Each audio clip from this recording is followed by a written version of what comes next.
Hi hello అండి, అందరికీ నమస్కారం అండి. ఇప్పుడే ఒక లేటెస్ట్ అప్డేట్ న్యూస్ అయితే రావడం జరిగింది. అది కూడా వాలంటరీ సిస్టంపై సీఎం కీలక నిర్ణయం, ఇక శిక్షణ ఇప్పించి ఉద్యోగాలకు ఊరట అంటూ ఒక లేటెస్ట్ అప్డేట్ న్యూస్ అయితే రావడం జరిగింది. అయితే దీని గురించి పూర్తి సమాచారం మనం ఈ వీడియోలో తెలుసుకుందాం. వీడియో ఎక్కడా స్కిప్ చేయకుండా చూసినట్లయితే అప్పుడే మనకు పూర్తి సమాచారం తెలుస్తుంది. ఇక లేట్ చేయకుండా వివరాల్లోకి వెళ్దాం ఫ్రెండ్స్ నాదొక చిన్న రిక్వెస్ట్ ఫ్రెండ్స్, ఇప్పటి వరకు మన ఛానల్ అయితే సబ్స్క్రైబ్ అయితే చేసుకుని వారు దయచేసి సబ్స్క్రైబ్ అయితే చేసుకోండి. అలాగే బెల్ బటన్ కూడా ప్రెస్ చేసినట్టయితే నేను చేసే ప్రతి ఒక్క వీడియో మీకు ముందుగా నోటిఫికేషన్ రూపంలో రావడం జరుగుతుంది. ముఖ్యంగా వీడియో నచ్చితే లైక్ చేయండి ఫ్రెండ్స్. లైక్ చేయడం ద్వారా ఇన్ఫర్మేషన్ అనేది ఎంతోమందికి రీచ్ అవ్వడం జరుగుతుంది. ఇక లేట్ చేయకుండా వివరాల్లోకి వెళ్దాం ఫ్రెండ్స్.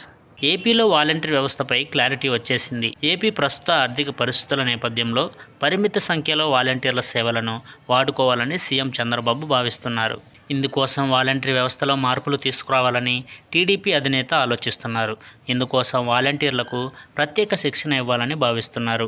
వాలంటీర్లలో ఎవరెవరు ఎంత చదువుకున్నారు, ఎవరెవరికి ఏ పనిలో నైపుణ్యం ఉందో ఆరా తీస్తున్నారు.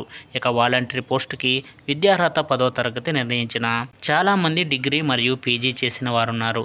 కొంతమంది ఇంజనీరింగ్ గ్రాడ్యుయేట్లు కూడా ఉన్నారు. వీరి విద్యా అర్హత, నైపుణ్యం ఆధారంగా శిక్షణ ఇప్పించి ప్రైవేటు మరియు కార్పొరేట్ సెక్టార్లో ఉద్యోగాలు కల్పించాలని భావిస్తోంది ప్రభుత్వం. ముందుగా వాలంటీర్ల విద్యా అర్హతపై డేటా సేకరించి ఆ తర్వాత నిర్ణయం తీసుకోనున్నారు. ప్రస్తుతం ఏపీలో 1,60,000 మంది వాలంటీర్లు ఉన్నారు. వీరిలో కొంతమందికి ప్రత్యామ్నాయం చూపించి మిగతా వారిని వాలంటీర్లుగా కొనసాగించే ఛాన్స్ ఉన్నట్లు తెలుస్తుంది. ఇక ఇప్పటి వరకు ప్రతి 50 కుటుంబాలకు వాలంటీర్లు సేవలు అందిస్తుండగా వీరి పరిధిని మరింత పెంచాలని భావిస్తున్నారు. అంతేకాకుండా మరిన్ని విధులను అప్పగించే అవకాశాన్ని పరిశీలిస్తున్నారు. చిరు ఉద్యోగుల పొట్టకొట్టాలనే ఉద్దేశం తమకు లేదనే సంకేతాలు చంద్రబాబు ఇవ్వాలని భావిస్తున్నారు.